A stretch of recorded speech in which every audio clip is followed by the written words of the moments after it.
Hi hello guys, நம்ம இன்றைக்கி பார்க்க போகிறது சாரீ கன்வெர்ட்டட் தான் பார்க்க போகிறோம். ஃப்ரண்ட்டில் ஓப்பன் வச்சு கீழே ஹிப் கிட்ட கேதரிங் வச்சுருக்கேன். 2 ஹேண்ட்லேயும் பஃப் வச்சுருக்கேன். ஃப்ரண்ட்டில் பேட்ச் ஒர்க் பண்ணியிருக்கேன். கீழே ப்ளீட்டட் வச்சுருக்கேன். பாருங்கள், ப்ளீட்டட் வைக்கவுமே இந்த ட்ரெஸ் அப்படியே பால் கவுன் ஆட்டம் மாறிடுச்சு.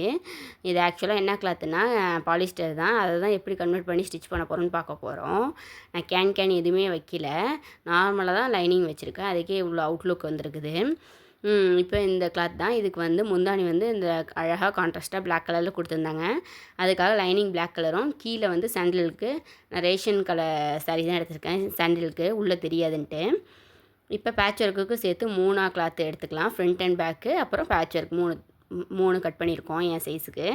என் சைஸ் என்னென்னா 14 தான். நான் 3 எக்ஸ்ட்ரா விட்டு 17 எடுத்திருக்கேன். ஹைட்டு வந்து 14 எடுத்திருக்கேன் ஹைட்டு. இப்போ மேலே தான் இது, டாப்புக்கு தான் இது. இதை நம்ம நெக்கையும் ஹாம்கோலையும் கட் பண்ணிக்கலாம்.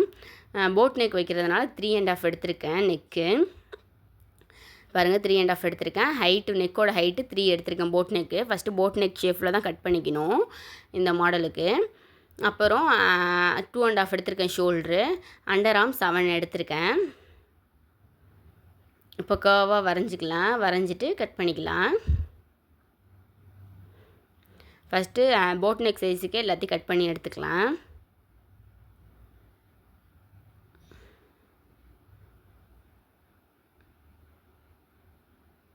இப்போ கட் பண்ணி முடிச்சாச்சு. இப்போ என்ன பண்ண போகிறோன்னா 3 இருக்கிறத ஒன்றை மட்டும் செப்பரேட் பண்ணிட்டு, பேட்ச் ஒர்க்குக்கு மட்டும் செப்பரேட்டாக எடுத்துக்கிட்டு பேலன்ஸ் இருக்கிற 2 எடுத்து நெக்கு கட் பண்ண போகிறோம். பேட்ச் ஒர்க்குக்கு தான் போட் நெக் வைக்க போகிறோம். நார்மல் நெக்குக்கு கீழே தான் எப்பயுமே போல் 4 வேணாலும் 5 வேணாலும் வச்சுக்கோங்க. நான் 4 தான் வச்சுருக்கேன். வச்சுட்டு கட் பண்ணிக்கலாம்.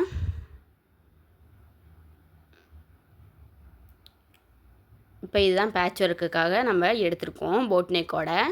இப்போ இதில் சென்டரில் கட் பண்ணிக்கலாம். அந்த ஷேப் வரணுங்கிறதுக்காக நீங்கள் என்ன ஷேப் வேணாலும் வச்சுக்கலாம். சென்டரில் மேலே கொஞ்சம் 2 இன்ச்சஸ் ஸ்பேஸ் விட்டு கீழே டிசைன் வச்சுக்கலாம்.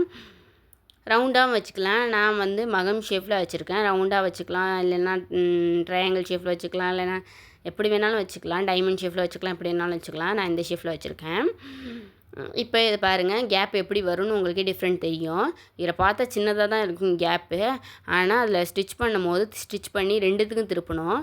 ஆக்சுவல் மேலே பேட்ச் ஒர்க்குக்கும் ஸ்டிச் பண்ணி திருப்பணும், கீழே ஃப்ரண்ட் அண்ட் பேக்குக்கும் ஸ்டிச் பண்ணி திருப்பணும். அதனால் கேப் வந்து கொஞ்சம் எக்ஸ்ட்ராவே ஆகிடும். அதனால் ஒரி பண்ணிக்க வேணாம் ஃபஸ்ட்டு எடுத்தோன்னே கேப் வந்து ரொம்ப இருக்குது அப்படின்னு சொல்லிட்டு.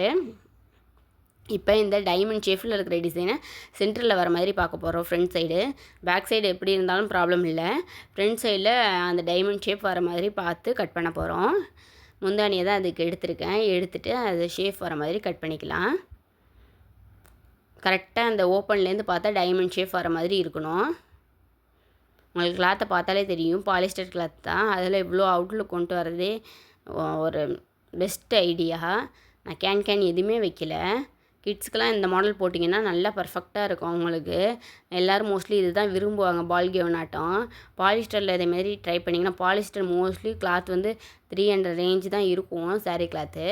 இதேமாரி ட்ரை பண்ணிங்கன்னா பெஸ்ட்டாக இருக்கும். ட்ரை பண்ணி பாருங்கள்.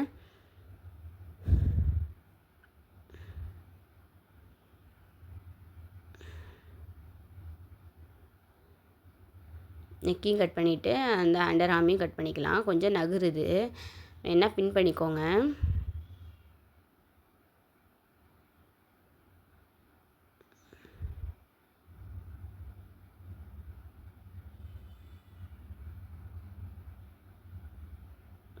பாருங்கள், ஃப்ரண்ட்டில் ஓப்பன் கிட்ட இந்த டைமண்ட் ஷேப் வர மாதிரி பண்ணியாச்சு. பேக் சைடில் எப்படி வேணாலும் கட் பண்ணிக்கலாம். அதனால் ஃபோல்டு பண்ணி கட் பண்ணேன். எப்படி இருந்தாலும் ப்ராப்ளம் இல்லை. ஹேண்டுக்கு வேறு சேம் டிசைன் வைக்கணும். அதனால் கிளாத் இருக்கிற மாதிரி பார்த்துக்கிட்டு கட் பண்ணிக்கோங்க. பேக் சைடு நான் வந்து மெஷர் பண்ண, அதாவது டைமண்ட் ஷேப் வரணும்னு அவசியம் எல்லாமே கட் பண்ணேன். கடைசியில் டைமண்ட் ஷேப் கரெக்டாக வந்துடுச்சு. அதுக்கு முன்னாடி சப்ஸ்கிரைப் பண்ணாமல் பண்ணிக்கோங்க. யாருக்காவது இந்த வீடியோ யூஸ்ஃபுல்லாக இருக்கும்னு நினச்சிங்கன்னா ஷேர் பண்ணுங்கள். உங்களுக்கே யூஸ்ஃபுல்லாக இருக்கும்னு நினச்சிங்கன்னா டவுன்லோட் பண்ணி வச்சு டைம் இருக்கும்போது பாருங்கள். உங்களால் அட்லீஸ்ட் ஷேர் பண்ண முடியலனாலும் லைக் பண்ணிவிட்டு பாருங்கள். அப்போ தான் எனக்கு ஒரு எனர்ஜி இருக்கும், வீடியோவும் அடுத்தவங்களுக்கு ஷேர் ஆகிட்டே இருக்கும். இப்போ இதை கட் பண்ணி முடிச்சாச்சு. ஃப்ரண்ட் அண்ட் பேக் முடிஞ்சிருச்சு. இப்போ பேட்ச் ஒர்க் பண்ணுறதுக்காக நம்ம சாரீலேருந்து தான் கட் பண்ண போகிறோம். பேட்ச் ஒர்க்குக்கு பாருங்கள் டைமண்ட் ஷேப் வந்துடுச்சு பேக் சைடும். இப்போ பேட்ச் ஒர்க் பண்ணுறதுக்காக கொஞ்சோண்டு சாரீலேருந்து கட் பண்ணிக்கலான்னு சொல்லிவிட்டு சாரியில் ஒரு சைடு முந்தானி கட் பண்ண சைடே எடுத்துக்கிட்டு ஃபோல்டு பண்ணி எடுத்துக்கிட்டேன். ஃபோல்டு பண்ணி பேட்ச் ஒர்க்குக்காக இப்போ அந்த ரவுண்டு வந்து ஒரு சைடாவது வரணும் அப்படிங்கிற மாதிரி எடுத்துக்கிட்டேன். அட்லீஸ்ட்டு ஒரு சைடு கூட வரலைன்னா என்ன பண்ணுறது அப்படின்னு சொல்லிட்டு கொஞ்சமாவது எக்ஸாக்டாக வர மாதிரி எடுத்துக்கிட்டேன். ரவுண்டு 2 பக்கமும் அந்த ரவுண்ட் சைடு டிசைன் வர மாதிரி ஓரளவு எக்ஸாக்டாக எடுத்துக்கலாமா, இல்லைன்னா லைட்டாக ஓரளவு மேட்ச் பண்ணுற மாதிரி எடுக்கணும். ஏன்னா ஓவராக கிளாத்தையும் வேஸ்ட் பண்ணக்கூடாது சாரியில் உள்ள கிளாத்தை. அதனால்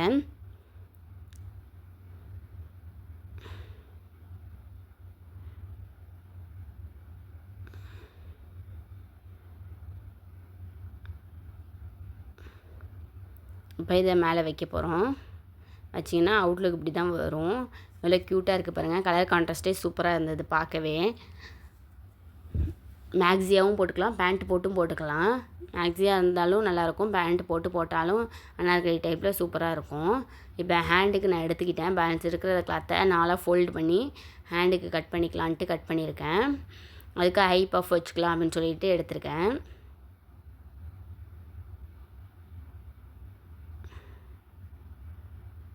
ஈவனாக கட் பண்ணிக்கலாம். இந்த கிளாத்தே அப்படி தான் இருக்குது, அன்ஈவனாக தான் இருந்தது. ஈவனாக கட் பண்ணிக்கலாம். பாருங்கள் டோட்டலாக 12 இருந்தது.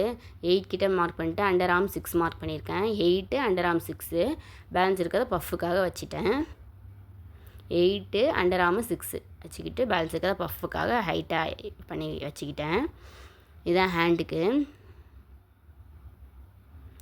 இப்போ என்ன பண்ண போகிறோம், சாரீ கிளாத் தான் இப்போ எடுக்க போகிறோம். பேலன்ஸ் ஆல்ரெடி பேட்ச் ஒர்க்குக்காக கட் பண்ணதை ஈவனாக கட் பண்ணிக்கலாம். ஆக்சுவலாக இது ஒரு டேமேஜ்டு சாரீ. நான் இதில் காட்டுவேன் பாருங்கள், ஃபோல்டு பண்ணி பார்த்தாலே தெரியும். இது டேமேஜ்டு சாரீ கொஞ்சம். அதை தான் எப்படி பெஸ்ட்டாக நம்ம கொண்டு வரோங்கிறத தான் பார்க்க போகிறோம். பார்த்தாலே தெரியும். இங்கே பாருங்கள் டேமேஜாக இருக்குது. ஒரு ஹோல்ஸ் மட்டும் இருந்தது, ஒரு கரை இருந்தது. கரை கூட பிரச்சனை இல்லை, ஃபோல்டிங்கில் வச்சுக்கலாம். ஹோல்ஸ் இருந்தால் எங்கேயும் வியர் பண்ணிட்டு போக முடியாது. அதனால் அதை கட் பண்ணலான்ட்டு இவ்வளோ தூரம் கட் பண்ணிட்டேன். கட் பண்ணிட்டு இதில் ரீயூஸ் பண்ணுறது தான் ஐடியா. ஏன்னா இவ்வளோ சாரியை கிளாத்தை வேஸ்ட் பண்ண முடியாது. அதனால் ரீயூஸ் பண்ணலான்னு தான் ஐடியா. இப்போ இந்த கிளாத்தை எடுத்தாச்சு, மேலே கட் பண்ணதோடு சேர்த்து எடுத்தாச்சு.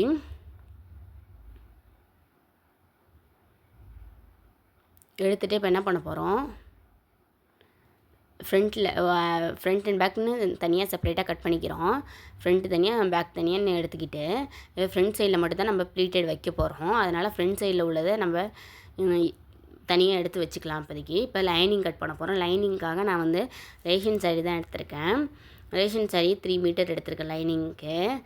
எடுத்துக்கிட்டு அதில் உள்ள பார்டரெல்லாம் கட் பண்ணி தனியாக எடுத்துக்கலாம். ப்ளைனாக சாரியை வச்சுக்கலாம். அப்போ தான் வந்து லைனிங்க்கு ஈஸியாக இருக்கும். பார்டர்னால் வந்து உள்ளே டிரான்ஸ்பரண்ட்டாக தெரிஞ்சால் கொஞ்சம் வியர் பண்ணுறதுக்கே கொஞ்சம் ஒரு மாதிரி இருக்கும். அதனால் வந்து ஃபுல்லாக ப்ளைனாக எடுத்துக்கலாம்.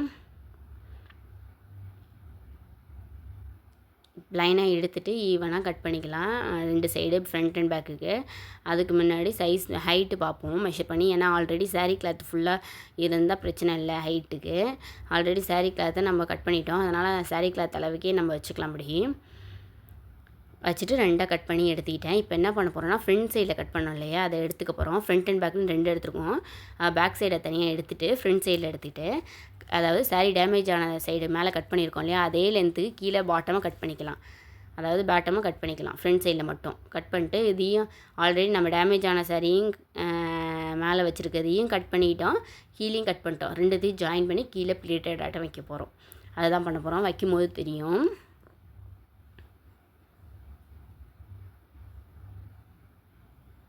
இப்போ நெக்குக்கு வந்து ஷேஃபாக பேட்ச் ஒர்க்குக்காக நம்ம ஸ்டிச் பண்ணிக்கிறோம்.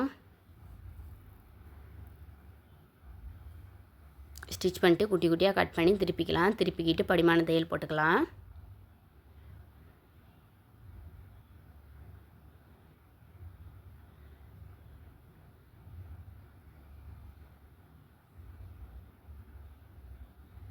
நான் இப்போ பேட்ச் ஒர்க் பண்ணும்போதே நான் மறந்துட்டேன். அது நான் எப்பயுமே போல் சரி நெக்கை ஒரே தடவை ஈவனாக ஃப்ரண்ட் சைடையும் சேர்த்து ஸ்டிச் பண்ணிக்கலாம் நான் நினச்சிட்டு மறந்துட்டேன். அப்புறம் தான் யோசனை வருது, இது வந்து போட் நெக்கு, அது வந்து கொஞ்சம் லோ நெக்கு. அப்புறம் தான் ஞாபகம் வந்து சரின்ட்டு ஸ்டிச் பண்ணும்போது தான் ஞாபகம் வந்துச்சு. இப்போ ஸ்டிச் பண்ணலான்ட்டு எடுக்கிறேன். அதுக்கப்புறம் தான் யோசனை வந்துச்சு, சரி செப்பரேட்டாக தான் ஸ்டிச் பண்ணணும்னு சொல்லிட்டு செப்பரேட்டாக தான் நெக்கை ஸ்டிச் பண்ணியிருக்கேன். மெயின் கிளாத்தோட நெக்கை ஸ்டிச் பண்ணிக்கலாம். ஸ்டிச் பண்ணி திருப்பிக்கிட்டு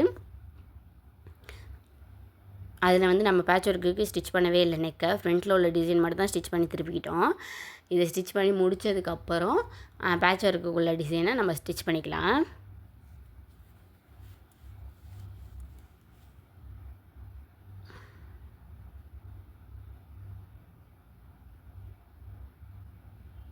இதை ஸ்டிச் பண்ணும்போது தான் அந்த யோசனையே வருது, ரெண்டுத்துக்கும் வேறு வேறு நெக்குன்னு. இப்போ என்ன பண்ண போகிறோம், ஃப்ரண்ட்டில் வேறு நெக்கு ஸ்டிச் பண்ணி முடிச்சாச்சு. இப்போ பேட்ச் ஒர்க்குக்கு நெக்கை ஜாயின் பண்ண முடியாது இல்லையா, நெக்கை ஸ்டிச் பண்ணோம் இல்லையா, வேறு கிளாத் கொடுத்து வேணால் கூட ஸ்டிச் பண்ணி திருப்பிக்கலாம். நான் வந்து என்ன பண்ணேன், திரும்பி ஆப்போசிட்டாக திருப்பி ஆப்போசிட் சைடு வச்சு ஸ்டிச் பண்ணி பாருங்கள், திருப்புறதை பார்த்தாலே உங்களுக்கு தெரியும். ஸ்டிச் பண்ணிக்கிட்டேன். திரும்பி ஆப்போசிட் சைடுக்கு தான் கிளாத்தை வச்சு ஸ்டிச் பண்ணிக்கிட்டேன். ஸ்டிச் பண்ணி திருப்பிக்கிட்டேன்.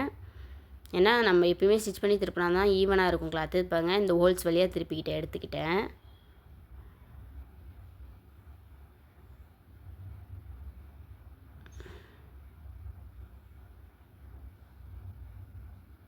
எடுத்துக்கிட்டு படிமான தையல் போட்டுக்கலாம்.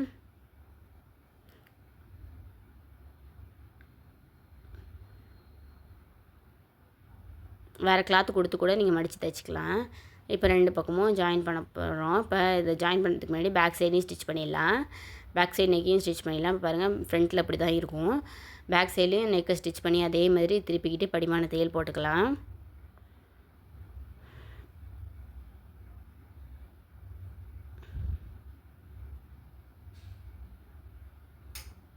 குட்டி குட்டியாக கட் பண்ணுறோம். கட் பண்ணிவிட்டு படிமான தையல் போட போகிறோம்.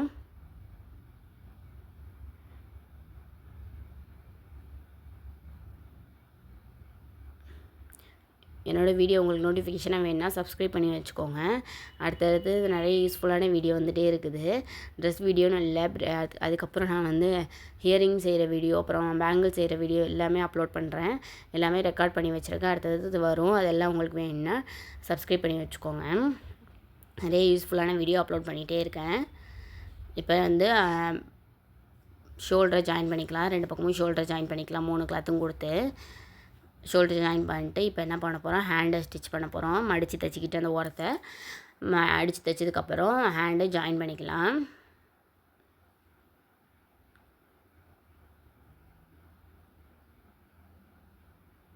ரெண்டு ஹேண்டையும் மடித்து தைச்சிக்கிறேன்.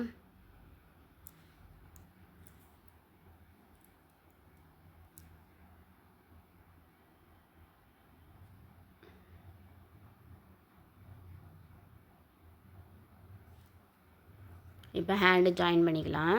ஜாயின் பண்ணும்போதே சென்டரில் பேலன்ஸ் இருக்கிறத ப்ளீட்டடாக வச்சுக்கிறேன். குட்டி குட்டியாக இழுத்து ப்ளீட்டடாக வச்சுக்கிறேன். ஆப்போசிட் சைடு வந்து கரெக்டாக இருக்கான்னு பார்த்துட்டு பேலன்ஸ் இருக்கிறத ப்ளீட்டடாக வச்சுக்கலாம். பாருங்கள், ப்ளீட்டடாக வைக்கும் ஐ பஃபாட் ஆகிட்டு. இப்போ இந்த சைடுமே சேம் மெத்தடில் தான் ஸ்டிச் பண்ணுறோம். ஸ்டிச் பண்ணிட்டே இருக்கும்போது குட்டி குட்டியாக ப்ளீட்டட் வச்சு இந்த சைடு 10 தான் கரெக்டாக பார்த்துக்கிட்டு பேலன்ஸை நம்ம ப்ளீட்டடாக வச்சுக்கலாம் சென்டரில். இப்போ ஃபுல்லாக 2 ஸ்டிச்சஸ் போட்டு கொடுத்துக்கிறோம். இப்போ என்ன பண்ண போகிறோம், ப்ளீட்டடுக்காக எடுத்ததை 2ஆக ஜாயின் பண்ணிக்கிறோம். 2 கிளாத் இருக்கும், ஆல்ரெடி டேமேஜ் கிளாத்தும் அப்புறம் ஃப்ரண்ட்டில் உள்ள பார்டரையும் கட் பண்ணிட்டோம். அந்த கிளாத்தையும் எடுத்துகிட்டு ஜாயின் பண்ணிவிட்டு இப்போ குட்டி குட்டியாக ப்ளீட்டட் வைக்க போகிறோம். ஃப்ரண்ட்டில் மட்டும் தான் வைக்க போகிறோம், ஜாயின் பண்ண போகிறோம். இதுமாதிரி ஜாயின் பண்ணிகிட்டே வரலாம். கீழே ப்ளீட்டட் வச்சுட்டு ஜாயின் பண்ணிட்டே வரலாம். நிறைய கிளாத் இருக்கும். அதாவது நம்ம முந்தானி எடுத்துட்டோம். முந்தானி எடுத்துகிட்டு டோட்டலாக ஓவராலாக 5 மீட்டர் இருக்கும் சாரியே. மோஸ்ட்லி 4.5 இருந்தால் கூட போதும். நம்ம அதை ஃபுல்லாகவே ப்ளீட்டடாக தான் வைக்க போகிறோம். ஏன்னா டேமேஜையும் வைக்க போகிறோம், ஃப்ரண்ட்டில் உள்ளதையும் வைக்க போகிறோம், பேக் சைடில் உள்ளதையும் கட் பண்ணி தான் ஆல்ரெடி வச்சுருந்தோம், அதையும் வைக்க போகிறோம். அதனால் ஓவராலாக வைக்கும்போது நிறைய இருந்தது ப்ளீட்டடு. அதனால் பெருசு பெருசாக வச்சுக்கிட்டேன். அப்போ பார்த்தா பஃப் அப்படியே பால் கவுனாட்டம் இருந்தது. வச்சுக்கிட்டு இப்போ ஃப்ரண்ட்டில் வந்து ப்ளீட்டட் வைக்கலான்னு யோசித்தேன். அதுக்கப்புறம் சரி எப்பயுமே ப்ளீட்டட் தானே வைக்கிறோம் அப்படின்னு சொல்லிட்டு என்ன பண்ணேன், கேதரிங் ஒரு வாட்டி நம்ம ஸ்டிச் பண்ணலாம் அப்படின்னு சொல்லிட்டு கேதரிங் ஸ்டிச் பண்ணேன். ப்ளீட்டட் வைக்கலான்ட்டு ஐடியா பண்ணி ப்ளீட்டட் வச்சுட்டு அதுக்கப்புறம் யோசனை சரி கேதரிங் ஸ்டிச் பண்ணலான்ட்டு கேதரிங் ஸ்டிச் பண்ணேன். அப்படியே கேதரிங்னால் நல்லா அதேமாரி சுருக்கமாக ஃபுல் கிளாத்து கொடுக்குறதுனால நிறையா சுருக்கம் வரும். அதுவும் வேறு அந்த ரயான் கிளாத்து அப்புறம் காட்டன்னா கூட கொஞ்சம் மடிஞ்சிரும். இது வந்து பாலிஸ்டருங்கிறதுனால அப்படியே பஃப்னு இருந்தது கிளாத்தே.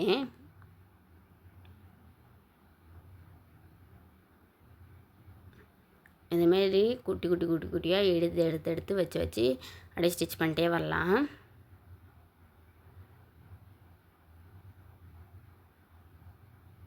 ஃப்ரண்ட்லேயும் அதேமாரி தான் பண்ணுறோம், பேக்லேயும் அதேமாரி தான் பண்ண போகிறோம்.